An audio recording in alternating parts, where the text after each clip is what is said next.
यह सचेतना, कॉन्शियसनेस, मानव अनुभव का एक अनिवार्य पहलू है। फिर भी यह सदियों से रहस्य के पर्दे में छिपी हुई है।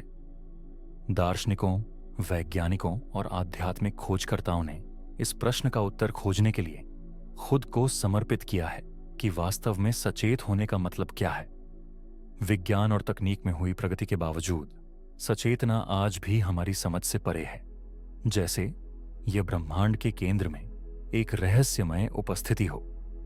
हम सोच सकते हैं, महसूस कर सकते हैं, अपने चारों ओर की दुनिया को देख सकते हैं और अपने उद्देश्य पर सवाल उठा सकते हैं। लेकिन क्या यह आत्मचिंतन और भावनाओं को अनुभव करने की क्षमता केवल हमारे मस्तिष्क में चल रही भौतिक प्रक्रियाओं का परिणाम है, या यह सचेतना ब्रह्मांड के गहन सार से हमारा सीधा जुड़ाव दर्शाती है? आधुनिक विज्ञान मस्तिष्क के काम करने के तरीके, तंत्रिका कोशिकाओं के संवाद और न्यूरल नेटवर्क द्वारा जानकारी के प्रसंस्करण को प्रभावशाली रूप से समझाता है। लेकिन यह मन का विज्ञान उस महत्वपूर्ण प्रश्न पर चुप है। यह जटिल जैविक मशीन कैसे हमारे भीतर की उस व्यक्तिगत दुनिया को जन्म देती है जिसे केवल एक सचेत प्राणी ही अनुभव कर सकता है? यह ब्रह्मांड, जिसकी विशालता अनगिनत आकाशगंगाओं, तारों और ग्रहों से भरी है, हमारे अनुभव से स्वतंत्र रूप से मौजूद हो सकता है। लेकिन यह सचेतना ही है जो इस अनंतता को हमारे लिए अर्थपूर्ण बनाती है। अनुभव हर घटना और हर तत्व को एक अर्थ देता है, लेकिन क्या हमारी सचेतना और ब्रह्मांड किसी गहरे स्तर पर आपस में जुड़े हुए हैं? यह प्रश्न न केवल चौंकाने वाला है, बल्कि गहराई से आकर्षक भी है। जब हम सचेतना की प्रकृति को समझने का प्रयास करते हैं, तो हम कहीं न कहीं ब्रह्मांड के रहस्यों को भी उजागर कर रहे होते हैं। यदि सचेतना केवल एक सहोत्पाद नहीं है, बल्कि वास्तविकता का एक अंतर्निहित पहलू है, तो यह हमारे ब्रह्मांड और उसमें हमारी भूमिका को समझने के तरीके को पूरी तरह बदल देता है। तो आप क्या मानते हैं? क्या सचेत होने की यह क्षमता मात्र जैविक प्रक्रियाओं का हिस्सा है, या यह किसी ऐसी चीज की ओर इशारा करती है जो भौतिक दुनिया से परे है और ब्रह्मांड की जड़ों को छूती है? आज इन प्रश्नों को ध्यान में रखते हुए हम सचेतना के स्वभाव और उद्देश्य का अन्वेषण करेंगे, और यह असाधारण घटना कैसे किसी और गहरे रहस्य, ब्रह्मांडीय उद्देश्य से जुड़ी हो सकती है। मैं बस आपसे कुछ विचार साझा करना चाहता हूं और इस विषय पर आपकी राय जानना चाहता हूं। अगर हम ब्रह्मांड की संरचना को ध्यान से देखें तो कुछ चौंकाने वाला दिखाई देता है। हर तत्व, हर बल और हर स्थिरांक जो ब्रह्मांड के संचालन को नियंत्रित करता है, एक अद्भुत सटीकता के साथ समायोजित है। इन बलों में मामूली बदलाव भी एक पूरी तरह अलग ब्रह्मांड बना सकते थे। एक ऐसा ब्रह्मांड जो उस जटिलता को सहारा देने में असमर्थ होता जिसे हम जीवन कहते हैं। उदाहरण के लिए बलों के संतुलन पर विचार करें। गुरुत्वाकर्षण, ग्रेविटी, वह शक्ति है जो तारों, ग्रहों और यहां तक कि आकाशगंगाओं को एक साथ बांधती है।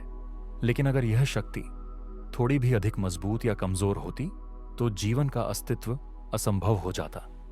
अगर यह जरा भी अधिक तीव्र होती तो तारे कम सामग्री से बनते और अपनी ऊर्जा को तेजी से खत्म कर लेते, जिससे जटिल जीवन के उद्भव और विकास की संभावना खत्म हो जाती।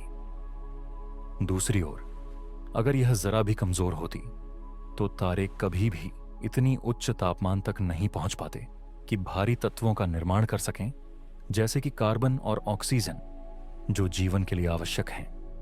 दोनों ही स्थितियों में ब्रह्मांड जीवन विहीन होता, और यह सिर्फ गुरुत्वाकर्षण तक सीमित नहीं है। प्रोटॉन का आवेश, प्रबल न्यूक्लियर बल और कॉस्मोलॉजिकल कांस्टेंट, इनमें से प्रत्येक बल ऐसी अद्भुत सटीकता के साथ कार्य करता है जो वैज्ञानिक गणनाओं के सख्त मानकों को भी चकित कर देता है। अगर इनमें से किसी भी मापदंड को थोड़ा भी बदला जाए तो वह नाजुक संतुलन जो जीवन को बनाए रखता है समाप्त हो जाएगा। न तो ग्रह होते, न तारे, और न ही वह जटिलता जो सचेतना के लिए आवश्यक है।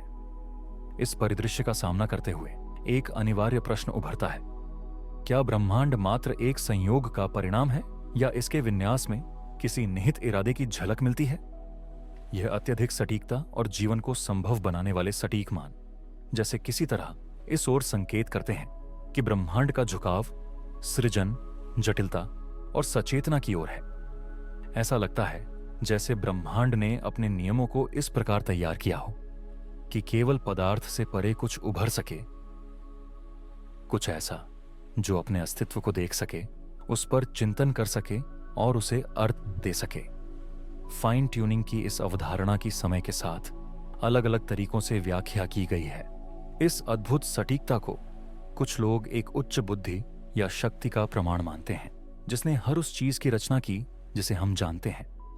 वहीं कुछ का मानना है कि हम अनेक ब्रह्मांडों में से एक में रहते हैं और संयोगवश हमारा ब्रह्मांड जीवन के लिए अनुकूल है। उत्तर चाहे जो भी हो, यह तथ्य अनदेखा नहीं किया जा सकता कि हम एक ऐसे ब्रह्मांड में हैं जहां सचेत प्राणियों का अस्तित्व संभव है। यह संभावना पैदा होती है कि ब्रह्मांड केवल एक भौतिक वातावरण न होकर जीवन और अंततः सचेतना को बढ़ावा देने की प्रवृत्ति रखता है। कई लोगों के लिए इन सटीक रूप से संतुलित मापदंडों का अस्तित्व इस बात का संकेत है कि ब्रह्मांड केवल नियमों और प्रतिक्रियाओं का एक संग्रह नहीं है। जिस तरह सचेतना हमारे जीवन अनुभव को बदल देती है, ऐसा लगता है कि ब्रह्मांड खुद भी ऐसे प्राणियों को उत्पन्न करने की प्रवृत्ति से प्रेरित है जो इसका अनुभव कर सकें। मानो सचेतना इस बढ़ती जटिलता का अंतिम उद्देश्य हो। प्रारंभिक मानव प्रश्नों से लेकर आधुनिक विज्ञान की प्रगति तक हमारी खोज में एक मार्गदर्शक धागा दिखाई देता है, सिर्फ यह समझने के लिए नहीं कि हम क्या हैं, बल्कि यह भी कि हम क्यों हैं। इस दृष्टिकोण से सचेतना केवल एक व्यक्तिगत घटना नहीं, बल्कि हमारे अस्तित्व से परे एक अभिव्यक्ति है जो हमें ब्रह्मांड का एक जीवित विस्तार बनाती है। कार्ल सागन ने एक बार कहा था, हम ब्रह्मांड के स्वयं को जानने का एक माध्यम है। यह विचार सचेतना की हमारी समझ को पूरी तरह बदल देता है। यह सुझाव देता है कि हम केवल ब्रह्मांड को समझने की कोशिश कर रहे पृथक जीव नहीं हैं, बल्कि ब्रह्मांड के ही ऐसे अभिव्यक्तियां हैं जो स्वयं को समझने का प्रयास कर रही हैं। हर विचार, हर भावना और हर गहरी अनुभूति इस ब्रह्मांडीय खोज का हिस्सा है। हमारे अस्तित्व पर प्रश्न केवल एक मानसिक प्रक्रिया नहीं है, यह ब्रह्मांड है जो हमारे अनुभवों के माध्यम से खुद को देख रहा है। यदि पदार्थ ने अरबों वर्षों में विकसित होकर मानव मस्तिष्क की जटिलता को जन्म दिया है, तो हमारी सचेतना वह दर्पण हो सकती है जिसमें से ब्रह्मांड खुद को देखता है। यह दृष्टिकोण मानवता की भूमिका को पुनः परिभाषित करता है। यदि वास्तव में हम ब्रह्मांड की ऐसी अभिव्यक्तियां हैं जो अपने ही सार को समझने का प्रयास कर रही हैं, तो हमारा उद्देश्य केवल जीवित रहना नहीं है, बल्कि कुछ और विशाल में भाग लेना है। जो जिज्ञासा हमें ब्रह्मांड की विशालता का अन्वेषण करने को प्रेरित करती है, जो अर्थ की खोज और उत्तरों की प्यास हमें आगे बढ़ाती है, वह इस गहरे संबंध की अभिव्यक्ति हो सकती है। हम केवल ब्रह्मांड में उपस्थित नहीं हैं, हम उसका एक आवश्यक हिस्सा हैं। हमारी वह क्षमता जो अनुभव कर सकती है और अपने चारों ओर को अर्थ दे सकती है, हमें उससे जोड़ती है। यह हमें एक और गहरे प्रश्न की ओर ले जाता है। क्या हम केवल निष्क्रिय दर्शक हैं जो ब्रह्मांड द्वारा प्रस्तुत चीजों की व्याख्या तक सीमित है, या जब हम ब्रह्मांड पर चिंतन करते हैं और इसकी विशालता को समझने का प्रयास करते हैं, तो क्या हम वास्तविकता को भी आकार दे रहे हैं? जब एक सचेत प्राणी ब्रह्मांड को देखता है, तो वह अपनी धारणा को कुछ और में बदल देता है, एक अर्थपूर्ण संवाद में। मानव अनुभव अपनी गहराई और जटिलता के साथ एक सेतु हो सकता है, पर्यवेक्षक और देखी जा रही चीज के बीच एक ऐसा संवाद जो अस्तित्व और ब्रह्मांड के बीच के मूलभूत एकता को प्रतिबिंबित करता है। यदि मानव सचेतना वास्तव में ब्रह्मांड का प्रतिबिंब है, तो हम केवल ब्रह्मांड की खोज नहीं कर रहे हैं, बल्कि अपने आप को एक विशाल वास्तविकता के अभिन्न अंग के रूप में खोज रहे हैं। हर अनुभव, हर अंतर्दृष्टि और हर समझ में हुई प्रगति इस यात्रा का एक कदम हो सकती है। ब्रह्मांड की आत्मखोज की प्रक्रिया में सचेतना केवल मानवता की विशेषता नहीं है, बल्कि यह एक ब्रह्मांडीय घटना है, एक सतत प्रक्रिया जो व्यक्तिगत सीमाओं से परे जाकर ब्रह्मांडीय सार को छूती है।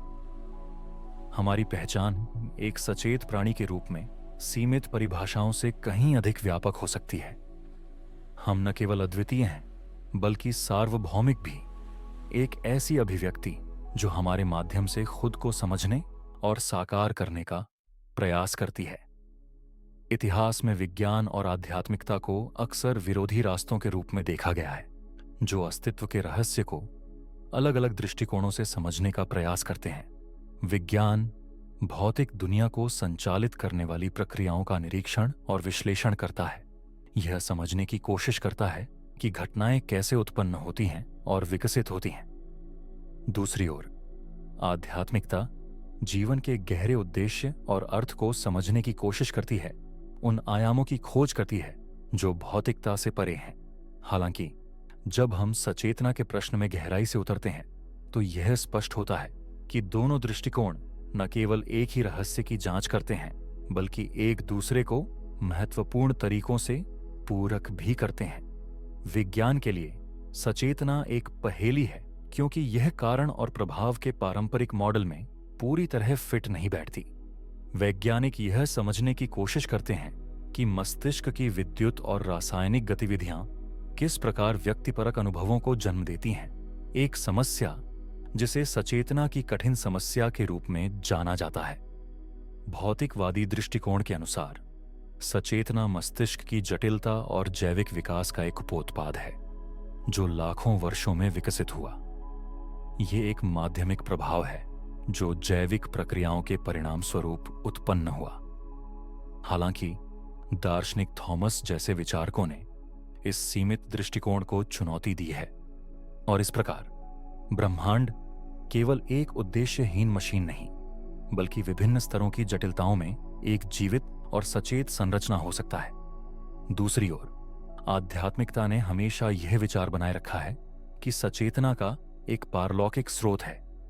पूर्वी दार्शनिक परंपराओं से लेकर पश्चिमी चिंतन तक सचेतना को अक्सर दिव्य की अभिव्यक्ति या मानव और परम वास्तविकता के बीच एक सेतु के रूप में देखा गया है।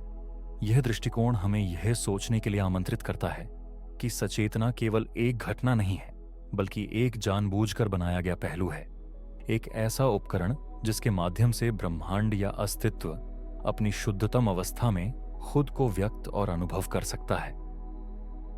इस संभावना के लिए खुलापन कि सचेतना ब्रह्मांड की प्रकृति का एक मौलिक हिस्सा है, यह हमारे दुनिया की व्याख्या करने के तरीके में एक महत्वपूर्ण बदलाव का प्रतिनिधित्व करता है।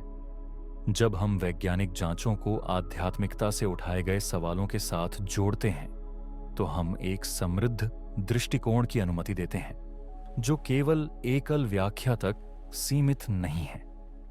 यह संभावना को अपनाता है कि ब्रह्मांड अपनी पूरी गहराई और जटिलता में ऐसा स्थान है जहां उद्देश्य और अर्थ स्वाभाविक रूप से उभरते हैं। आखिरकार, जब हम सचेतना को समझने की कोशिश करते हैं, तो हम न केवल मानव मस्तिष्क के रहस्य को सुलझा रहे होते हैं, बल्कि ब्रह्मांड के सबसे गहरे पहलुओं में से एक की भी खोज कर रहे होते हैं। एक ऐसा कड़ी जो हमें उस महान रहस्य से जोड़ती है जिसका हम हिस्सा हैं। सचेतना केवल वास्तविकता का अवलोकन नहीं करती, बल्कि उसे अर्थ भी देती है। इसके माध्यम से हम अच्छाई, बुराई, सौंदर्य और दुख जैसे मूल्यों का अनुभव करते हैं। बिना सचेतना के इन अवधारणाओं का ब्रह्मांड में कोई स्थान नहीं होता। वे केवल हमारी अनुभवात्मक वास्तविकता के माध्यम से अस्तित्व में आते हैं। बिना सचेतना के मूल्य, अर्थ या किसी चीज की सराहना का अस्तित्व ही संभव नहीं होता। यही वह शक्ति है जो हमें किसी चीज को मूल्यवान, सार्थक या महत्वपूर्ण मानने की क्षमता देती है। कुछ विचारकों का मानना है कि मूल्य केवल मानवीय निर्माण नहीं है, बल्कि यह अस्तित्व का एक मौलिक पहलू है जो केवल सचेतना के माध्यम से सुलभ है।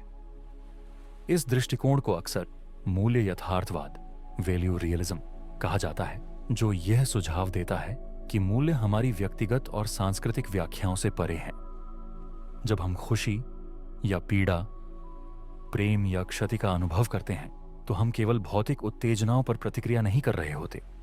हम अपनी सचेतना को किसी गहरे ब्रह्मांड के लिए आवश्यक तत्व से जोड़ रहे होते हैं। इस दृष्टिकोण से मूल्य को पहचानने की क्षमता, सितारों में सौंदर्य देखना, दूसरों के प्रति करुणा महसूस करना या मौन के क्षणों में शांति पाना एक उच्च व्यवस्था का प्रतिबिंब हो सकता है।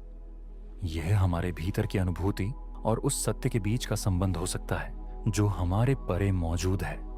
दूसरे शब्दों में, हमारी सचेतना हमें ब्रह्मांड के उन पहलुओं को छूने में सक्षम बनाती है जिनका अपने आप में अर्थ है, चाहे हमारी उपस्थिति हो या ना हो। क्वांटम भौतिकी के क्षेत्र में की गई खोजें दृश्य पदार्थ से परे जाकर वास्तविकता की प्रकृति के प्रति हमारी धारणा को चुनौती देती है।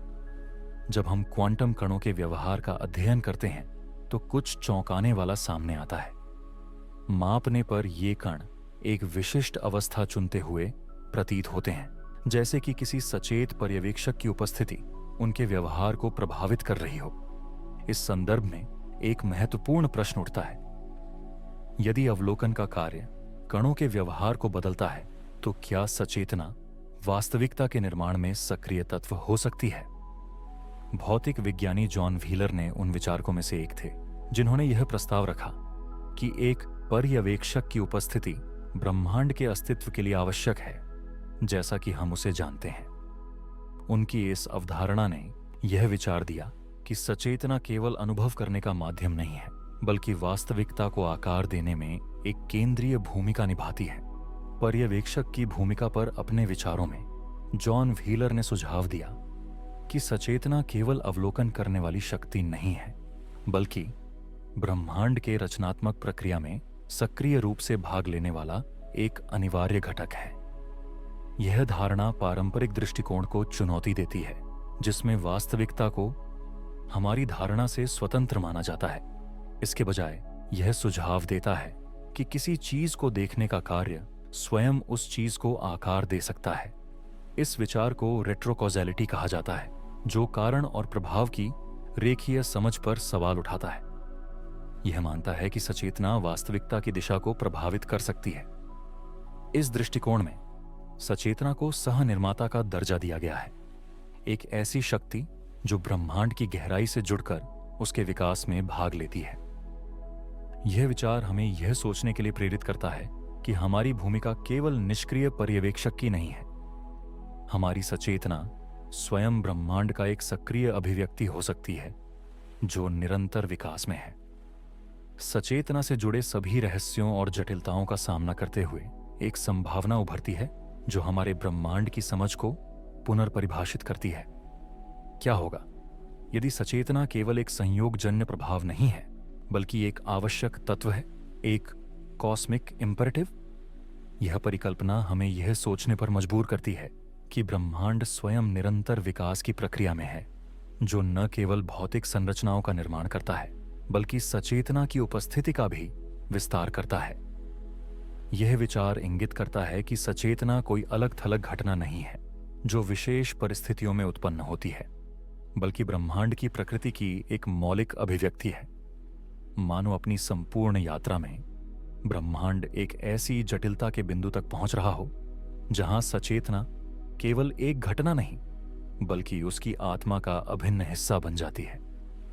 यह ब्रह्मांडीय आवश्यकता यह संकेत देती है कि ब्रह्मांड की नींव में एक दिशा है जो आत्म जागरूकता की ओर बढ़ रही है, कुछ ऐसा जो केवल भौतिक विकास से परे है और अस्तित्व की गहराई, अधिक सचेत समझ की ओर इशारा करता है। यदि हम इस दृष्टिकोण को स्वीकार करते हैं तो इस प्रक्रिया में हमारी जिम्मेदारी क्या होगी? यदि सचेतना ब्रह्मांड के विकासात्मक उद्देश्यों में से एक है, तो प्रत्येक विचार, प्रत्येक चयन और प्रत्येक अनुभूति का कार्य इस महान यात्रा में योगदान बन जाता है। हम केवल अलग-थलग व्यक्ति नहीं हैं, बल्कि एक सार्वभौमिक विकास में सक्रिय भागीदार हैं। हमारे अनुभव करने और अर्थ बनाने की क्षमता इस विकास को प्रज्वलित करती है, हमारे जीवन को ब्रह्मांड के बड़े उद्देश्य से जोड़ती है।